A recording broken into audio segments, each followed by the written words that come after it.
Howdy, y'all. Happy New Year. The weather out there really scares me. I do not drive in the snow. And I really didn't think about this before I started my Uber rental. 30 trips ain't happening in the snow. It's not going to happen. I might do 3 trips in the snow. If they're like local and they're, close to home, I might be crazy enough to do 3 trips in the snow. Yesterday, to show you what I'm talking about, I went to my favorite part of town. Well, it's not my favorite part of town. It's the town I grew up in. No, it's not the town I grew up in. I don't know why I keep saying that. It's the town I raised my kids in. I grew up here in Pittsburgh. I went to the town that I raised my kids in. And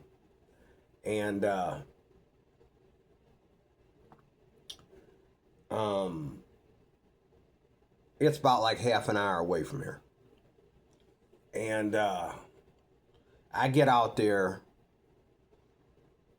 and when I went out there, I wanted to use the Waze app and stay off the highway because I wanted to see how clear the roads were. Because if I started seeing bad roads, I'm just going to turn around and come home. Because I knew it had snowed, and I want to see how well they cleared the roads. And according to the weather report, when I left here, now, I didn't check the weather report for there. I checked the weather report here for Pittsburgh. And it was not claiming that we were getting more snow today. It claimed that we were getting more snow the next day or something. But, I figured it snowed all morning up until noon. And even after noon, I didn't make it out of here till like around 2 o'clock. So I figured it's done snowing, okay? Well, I leave here, I get up there, and as soon as I got on the second trip, it started to flurry. I'm like, oh, come on, man. I thought we were done with this, And they were just like, they were flurries, and they were flowing at you, at your window, and all in the air. They weren't like coming down. You know the difference between flakes and flurries. There's a difference. Okay? Flakes come at you. They don't really go down to the ground. They come at you and they fly around like little bugs. They fly around just all over the place. Like fireflies or something. Okay? They're just all over the place. But flakes come straight down to the ground. They descend. Flakes descend, okay? Flurries come at you, okay? So, flakes go to the ground. Flurries come at you. Remember that. A little education there for you. Now, someone would disagree with me. They would say both flakes and flurries go to the ground and come at you. We'll call actual snow flakes. Flurries, that means that it's just, it's kind of like rain hitting your window or hail hitting your window. You got to use your wiper. It makes it uncomfortable to drive, but it doesn't really affect the road. It's the flakes that actually affect the roads. So I get up to New Kensington, Pennsylvania yesterday, and the sun comes out, and it's and then it went back down. As soon as I get up there and I do my first trip, the sun goes down. I said, oh, here we go. Oh boy. I'm on my second trip, and here comes the flurries. And I'm like, it ain't gonna snow. So on the third trip, I'm all excited. I says, you know what? I'm gonna get 5 trips in. I'm gonna at least get 5 trips up here. On the third trip, I have this woman and her son in my car, and they're doing a double trip. I'm taking them to the gas station to get something, and then I'm taking them home. Thank God they lived right there first of all, in New Kensington, and where they were going to was in New Kensington, and New Kensington's a pretty small town compared to some others.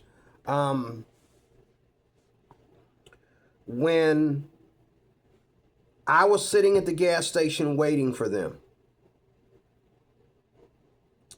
it started to go from flurries to flakes, and it was coming down very slow, and everything started turning white. Now that was New Kensington. Now, when I dropped them off, I decided, you know what? I'm not going to be brave. I'm going to go home because I'm 30 minutes away from home or more. I need to go home and make sure that I get home safely before I do any more trips, you know. So I put in the Waze app, which I shouldn't have did. I should have just took the highway. But I put in the Waze app.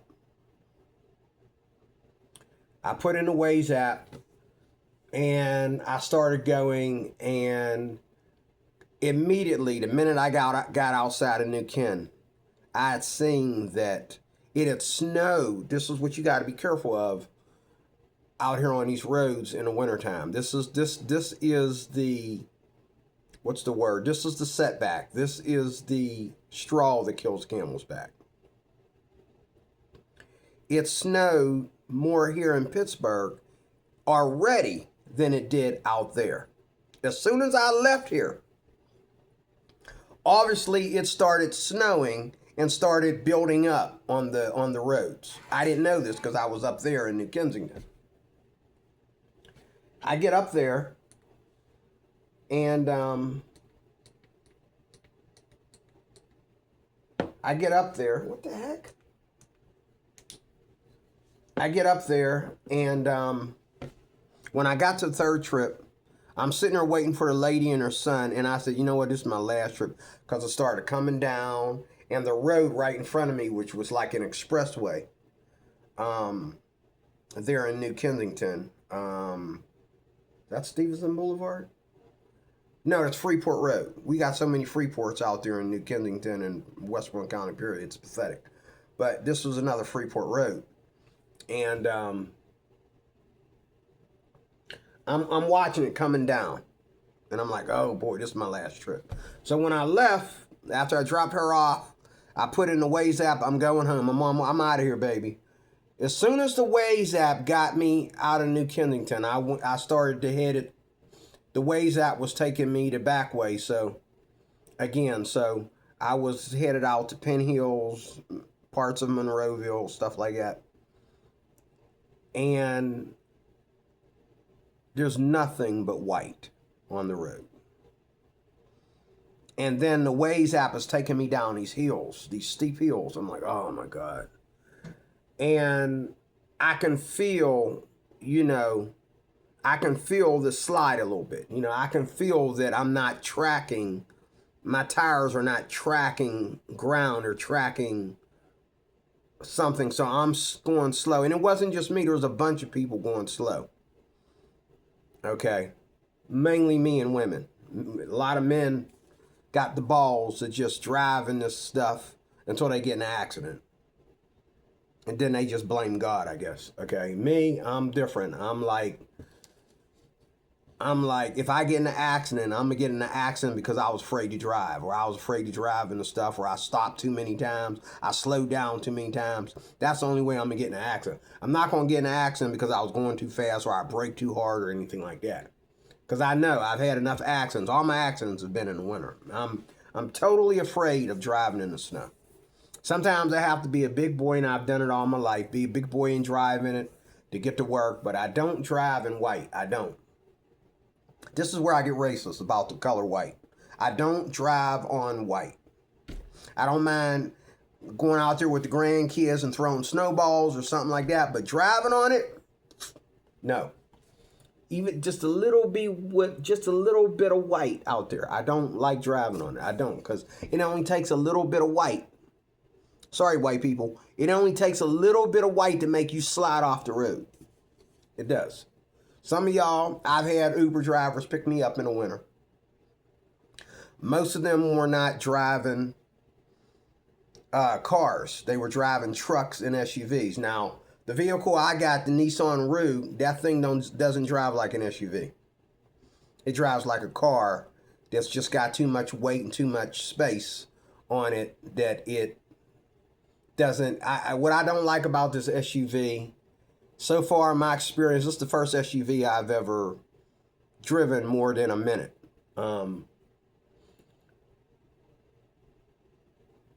That I've ever had in my possession. Okay. I don't like parking in this vehicle. Parking is difficult. Like if you're parking at a restaurant and you try to bend the corner and park, I can never just turn into this parking lot and park if there's a car there. I have to line myself up, then back out and reline myself. I can never do it in one shot like I did when I had the Elantra. I just can't do that. Also bending corners, sharp corners, and all like that. Very difficult in an SUV. You cannot bend sharp corners like if you're going up a road and it's like this. And you got to go up the road and you got to bend the corner like this.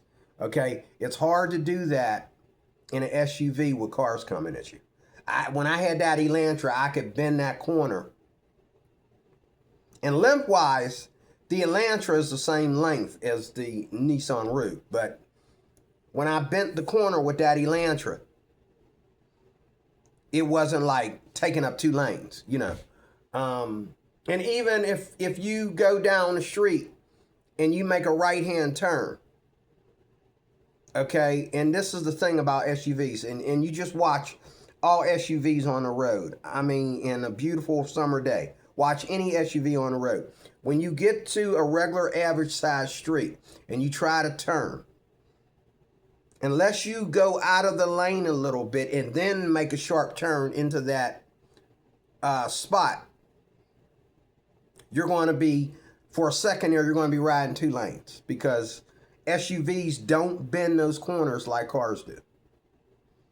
And that's just a fact. The only thing that drives like a car is an SUV is like these Hertz out here, like these big cars to go way back in the day.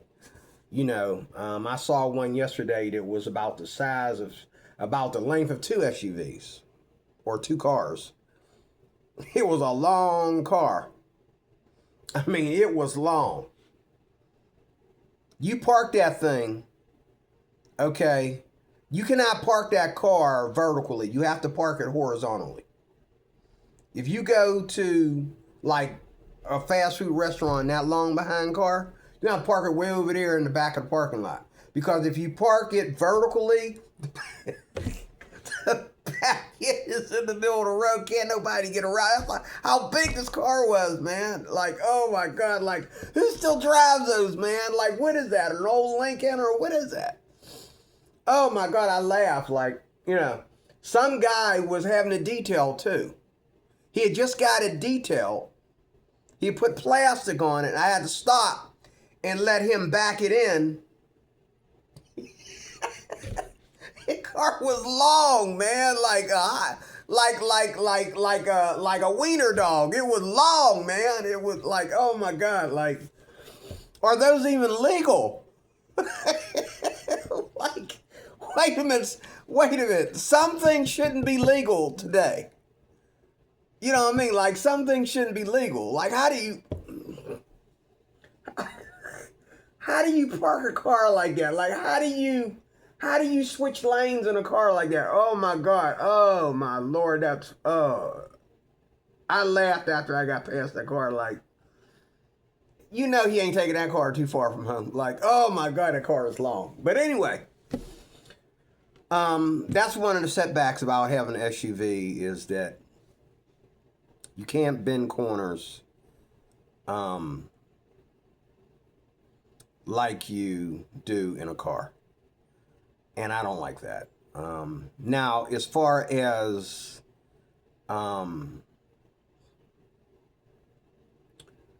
the features of this SUV, I love them. You know, it has heated seats. It has the back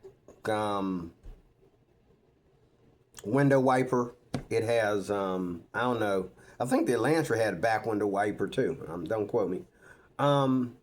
It has four-wheel drive that you can turn on and off.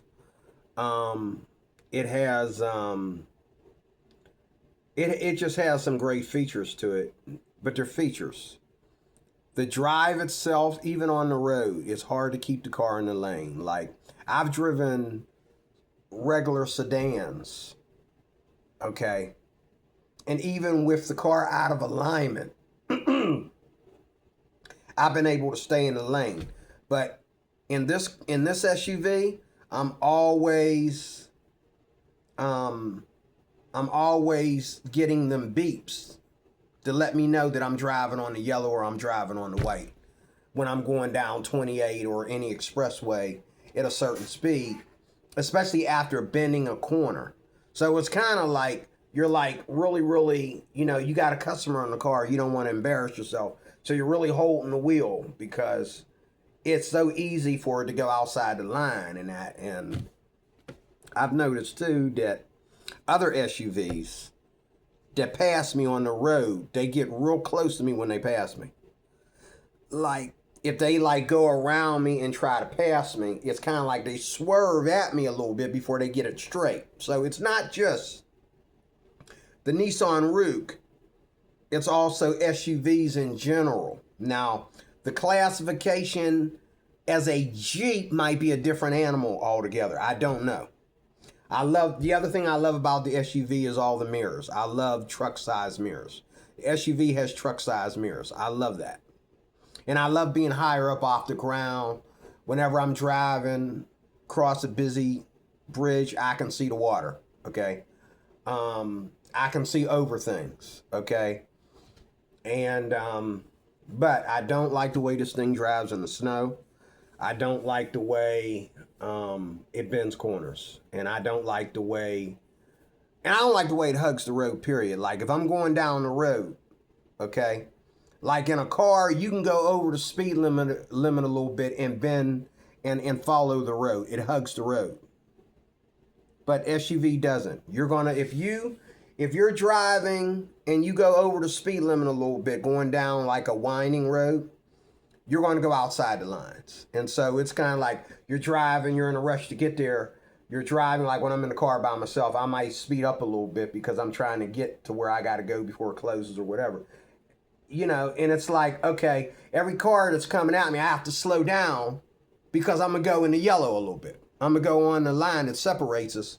That's just the thing with the SUVs. I've noticed that. This is my experience with SUVs. Now, but anyway, when I got home, when I started coming home, everything was white. And I had to drive down two hills that were slightly steep, according to the Waze app. And I said, that's enough. So when I got to the town that I live in, that I was raised in, which was the Homewood section of Pittsburgh, it wasn't Homewood, but it was East Hills. I got up to East Hills, which runs right down the hill in the Homewood. I said I had enough. I turned the Waze off app. I said I'm gonna ride down to Washington Boulevard. As soon as I made that right, the road started to get black and black and black and black. One thing about a lot of these ghettos here in the Pittsburgh area is they're used to get around various places. They're used, white people. Ever since I was a kid, I used to stand in front of Kenley's drugstore, hanging out with my friends, just loitering when I was a kid in Homewood, and watch all these wealthy white people ride right past us. Okay, and back then there were hardly no white people at all in those neighborhoods. Okay, now they're putting senior homes and college dormitories and stuff like that in these neighborhoods, and I'm like, oh Lord help us. But these people are getting up in the morning and they're getting out there jogging and that and running and walking their dogs in these ghettos. And I mean, we are as whites and blacks here in America, we are starting to leave segregation as far as neighborhoods go because of decline in these neighborhoods. Because of decline in so many neighborhoods, you got all these neighborhoods that are strung together, and what used to be a high climb is now a decline. So you got all these neighborhoods strung together, and so you got white people living in the better homes and apartments in the same neighborhoods where black people are living a little bit more poor. But those homes and apartments, a lot of times in those neighborhoods, are no credit check, just background check. And so they're open to the whole community and all like that. So that's not a racial thing. But we are becoming less segregated because of decline. Okay, is my point. And what used to be a upcline, a lot of these places in Pennsylvania are now declining. And so white people are forced to, if they want to remain Pennsylvanians, if they want to maintain their status, they have to, share their neighborhood now, and their property rights and all like that with other races. What I don't like, now I appreciate that between whites and blacks. The decline has helped us come together a little bit. But see, I'm taking Indian riders to their neighborhoods, in the upper neighborhoods, the upper class neighborhoods, where the whole entire village belongs to Indian people. Nobody lives there but Indian people. This guy, I dropped this guy, he's walking in. These Indian people are coming out. They hold the door for him. I can tell that he has no relation to them. And everywhere I look over here, there's Indian people walking over here, and there's it's all Indian. This is one of the things we do in America that troubles me. And there are places around here that are all Spanish. There's places around here that, I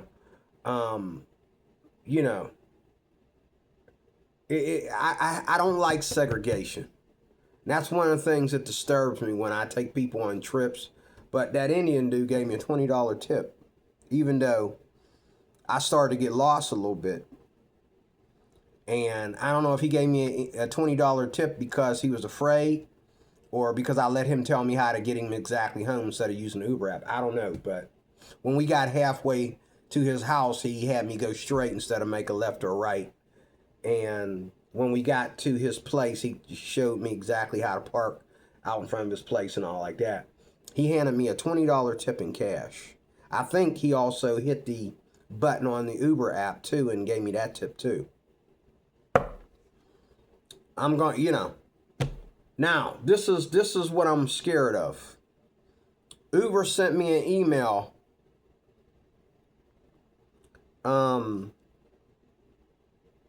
Uber sent me an email yesterday while I was out, asking me to return my vehicle because I need your help on this, because they want to start a rotation and inspection. For rotation and inspection, they also gave me a button to click on to make a new reservation. Now, the problem with it is this. I don't have money to do a total brand new reservation. Let's say just going to switch cars because they want to switch that car. Because I do think that car has way too many miles on it to be on the road if I'm looking at the mileage rate. That car has a lot of miles on it. Yeah, when I rented it, it had a lot of miles on it. This was only like my 4th or 5th week. Now, I still don't know what happens after 7 weeks, but I'm pretty sure I've only been driving for Uber the most for 5 weeks. But they want me to bring it in for rotation and inspection. Help me out with this if you're an Uber driver. Okay. What does that mean? If you're renting an Uber vehicle, what does that mean? They want me to come in for rotation and inspection. Does that mean that they're going to take my vehicle and make me wait and then come back with more money again for a whole new brand new vehicle? Or does that mean that they just want to take the vehicle that I have and check it out? And if it's good, they give me the same vehicle. If it's not, they just switch vehicles and move everything that I have on that vehicle to the new vehicle. Okay. I was getting ready this Friday or Monday, one of the two, getting ready to put the car in the shop, because I do believe it's time to get the oil change, and I do believe that it needs brakes. I think it's time for front brakes, and I also believe that the tire on the driver's side front needs to be changed. Now, when I took it to them a week ago, they only did the right passenger side front tire, but both of those tires are almost bald. And the one on my left, and that's another reason why I don't like driving in this kind of weather. The one on my left, on my side, it still needs to be changed. It needs to be removed, and they need a brand new tire there before that one starts losing air and giving me trouble too. But I'm glad they want me to bring it in. But talk to me, rentals, you people that are renting Uber vehicles. Are they going to make me pay for a new vehicle, or are they going to make me pay for a brand new reservation, or what are they going to do? Let me know. Let me know in the comments section. But yeah, last night when I got to Homewood, I drove down and I was calling on the name of Jesus. It started getting less white and less white, less white as we got further into Homewood. And then you could see where, because, you know, even when it's pouring down snow, wherever there's a lot of traffic, the roads are not going to look that bad. They're still going to be black. Okay? Now, some places you could see the salt on the ground and everything turned to water. And you could see the salt. In most of the places that were black, you could see the salt on the ground. Other places, they hadn't got there yet, and you just riding in the sleet. It's really up to you to save your own life and neck when it comes to this kind of weather. And me, I don't want to be responsible for having passengers in my vehicle and something happens to me or them. Even if it means we have a slight little accident and I have to stop and put them in another Uber vehicle or something like that, I don't want that happening, okay? I'd rather not even be out that day. And that's a hard thing, because sometimes it snows for days. Sometimes it snows and you can only do like 5 trips today or less. And then it's going to snow again tomorrow and you can do, you know. And then, and see, I'm doing this for a living. I had $1,000 to my name left after getting my Uber rental. When I drove away from Hertz with the vehicle, I had $1,000 in the bank from my old job, from Walmart. Okay? $1,000 left from my Walmart check. And I had $1,000, and I ended up having to buy a phone, because the phone that I have, this one, this is an old Rev 5G, and I've been having all kinds of problems with it. I have problems with it every day. I ended up getting a new phone, and I think I paid $200 and some on the phone. No, I actually only paid $100 and some on the phone. But then shortly after that, my rent was due, and I paid my rent. And I thought that I could get that rent money back in trips. You know, it didn't happen. I paid my rent when my rent was due. And I had less money in the bank. I did not, so after I had paid my rent the first time, that was a cinch. The second time, I ended up going out there doing like an extra 2 hours a day. I was driving until it got dark, even though I started early in the morning. I was driving until it got dark to get that rent paid. And I got that rent paid, and I thought I had all this money in the bank. And when I paid my rent, the one pay card, This was before I had my Uber card. The OnePay card claimed that I overdrafted my account. And I did the math for them, but they still claimed that I overdrafted my account. So I ended up not being able to take anything off the Uber Pro card. I ended up just leaving all my money on the app. And it's funny, the day that when I found out that I could not even use my savings on my quick pay card, on my OnePay card, I found out I couldn't even use the savings for gas because I had to go mac that money out some kind of way instead of, I was so mad. But then I turned around while I'm sitting in the car thinking that, okay, what am I going to do? I'm praying to God. I'm sitting in the car. It's Sheets over in New Kent. I'm sitting there, and I'm in there for about 30 minutes thinking, like, what am I going to do? I can't even get gas. I got to go home, and I got to wait for something to happen. I don't know what's going to happen. So I go home. So I'm sitting there. Well, wait. I'm sitting there, and I decide one more time, I'm going to get to the bottom of this Uber Pro card. Because I need them to send me this Uber Pro card now. Like, why am I not able to get this Uber Pro card? So when I went on there, I found out that what I didn't do was I didn't do the bouncing around between my email and the Uber app. There was one little thing that I was leaving out. I forget exactly what that was. But I didn't know I had to do that. But I found out I was leaving that out. And I had to do that in order for the Uber Pro card to actually record all my information.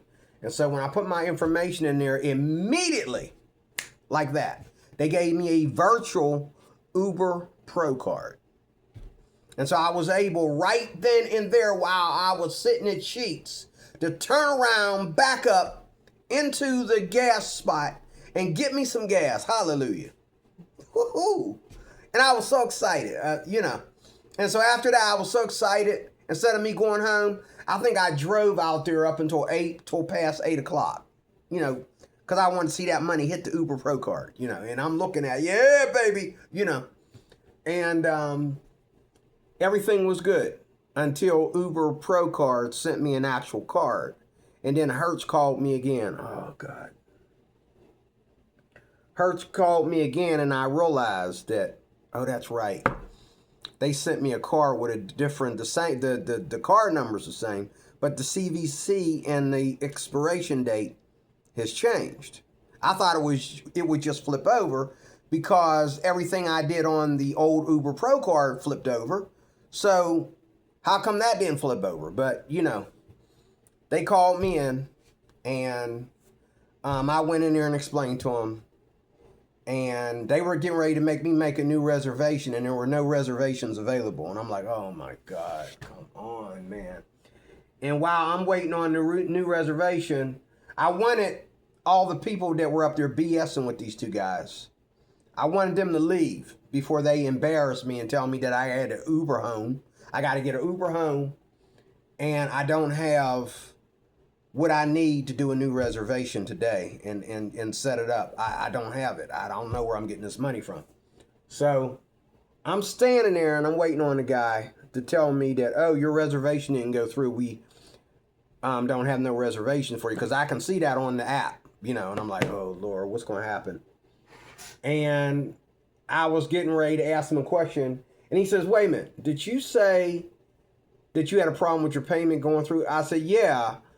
My payment didn't go through because the actual card, the CVC number, and the expiration date changed. The card is different than the virtual card. I just now got the card. When I paid my last, installments, that was off the virtual card. He said, okay, you're good. I said, what? He said, you're good to go. He said it 3 times. You're good to go. And I'm like, oh, well, thank you, Jesus. So I didn't even have to, like, usually I got to go in there and hand them the keys before we do anything. But he just was like, you're good to go. I'm like, oh, thank you, God. So now they're calling me in again. I'm tired of looking at these guys. I'm tired of seeing these guys. Like, this will be the 5th time I've seen these guys. I'm tired of seeing them. You know, like, I only should see these guys when I want to make a new reservation. So far, it's never been a new reservation. It's just been something wrong with my payment or something wrong. You know, I'm tired of looking at these same guys all the time. But I want you to tell me, if you're an Uber driver and you have a rental, what do they mean that they want me to come in and do a rotation and inspection? Are they going to make me submit this vehicle and then turn around and make me pay for a new reservation in a different car? And I'm going to, because I don't have money for a new reservation. I'm doing this for a living. When they take their money out, I will have $200 left in the bank when they take their money out. That's not enough for a new reservation. And I think they're closed today on New Year's Day. So I keep calling, but I think they're closed. And they didn't take their money out, so I think they're closed. So their money probably won't come out till tomorrow or something.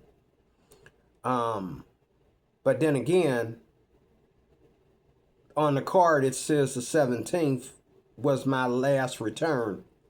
So does that mean that Saturday is the day they take it out? I don't know.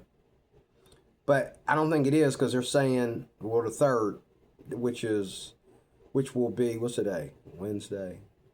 Today's Thursday. Will be Saturday. They'll want me to bring it. They'll want me to bring it in by Saturday. So this is 1st, 2nd, 3rd. Yeah, Saturday.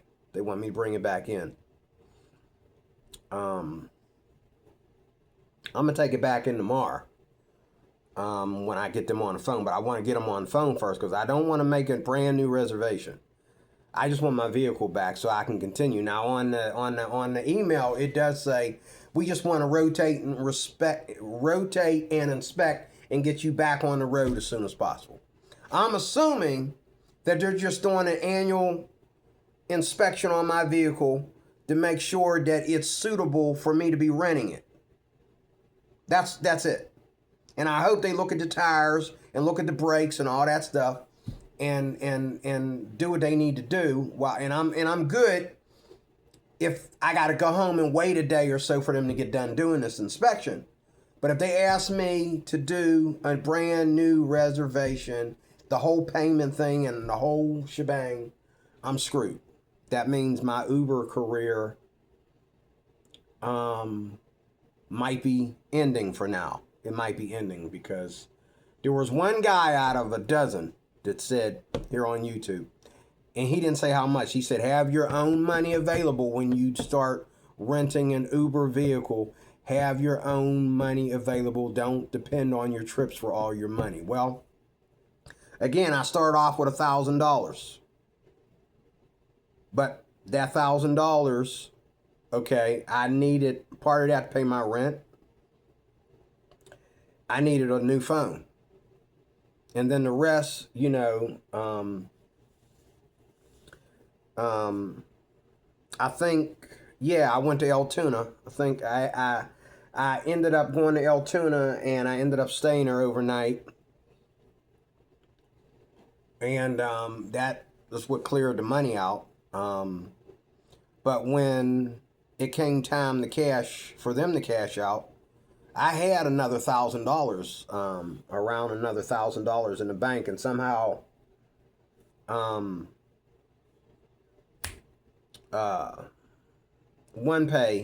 claimed that I overdrafted. So,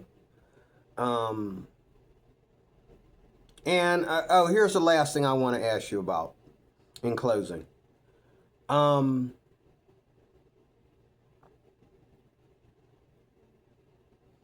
Your Uber Pro card.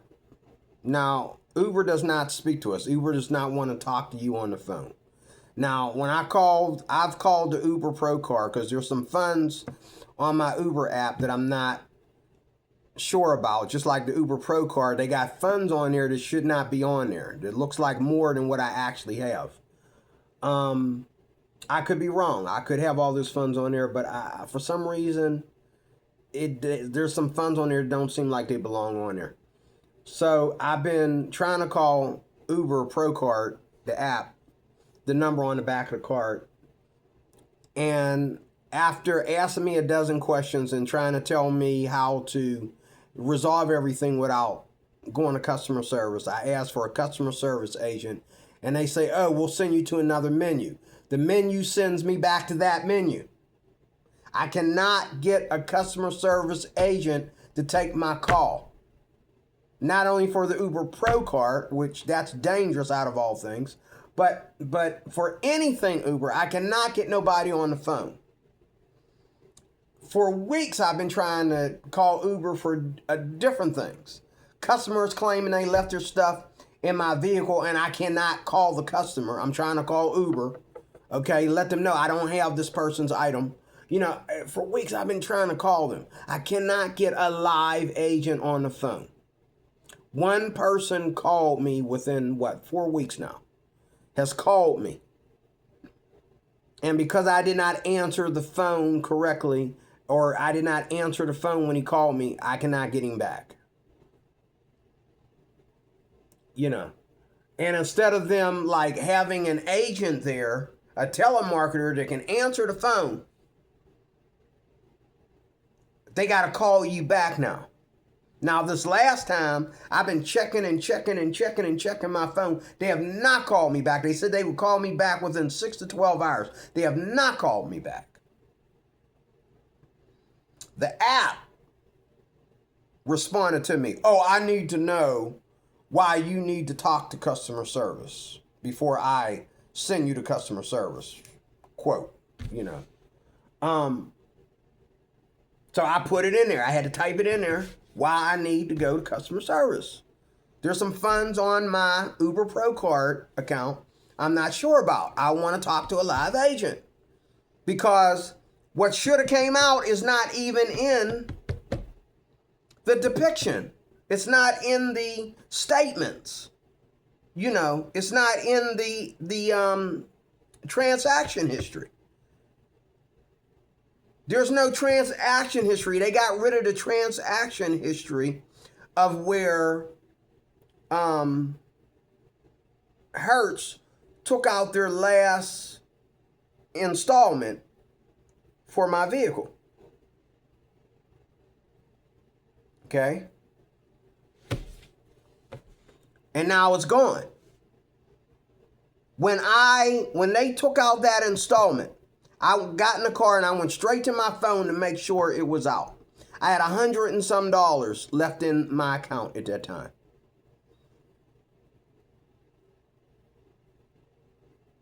Okay, I had $100 and some left in my account.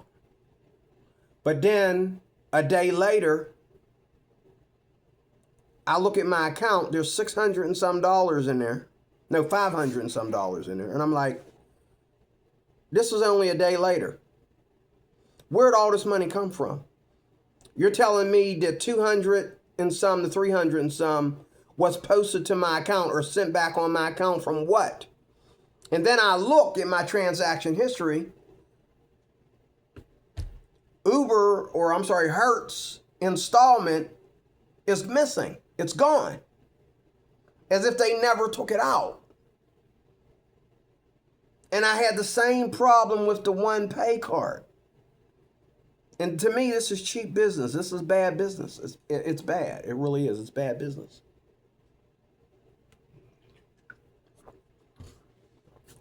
But anyway, you know, I'm hoping that you guys will communicate with me because I need your help on this. What do they mean by with this rotation and inspection?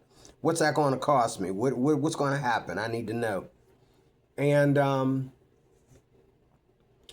how can I get a live agent for anything Uber? Like, how can I talk to a live person without going around in circles with all this animation? I need to talk to a live agent. This animation can't help you with everything. AI can't help you with everything. I need to talk to a live person. Even though I'm tired of them always being Indian dudes that can't hardly speak English, I still need to talk to a live person. So, let me know what you think as a driver and as a rental, person renting.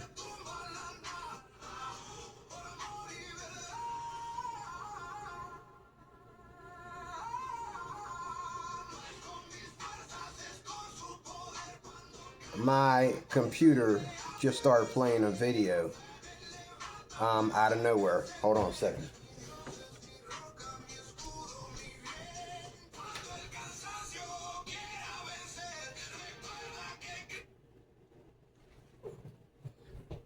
All that time, it was sitting there on pause because I'm not using it. It just all of a sudden, just randomly, just started playing videos. Whatever. AI got a mind of its own. That's another video in itself. AI is doing whatever it wants to do. Got a mind of its own. Anyway, let me know. Okay? I'm out. Thank you for watching. Thank you for your time. I need your advice. I need all us Uber patrons, us Uber workers. We need to form a union. We need to talk together. We need to, we need to communicate and help each other. Okay, God bless you. I will see you soon with more.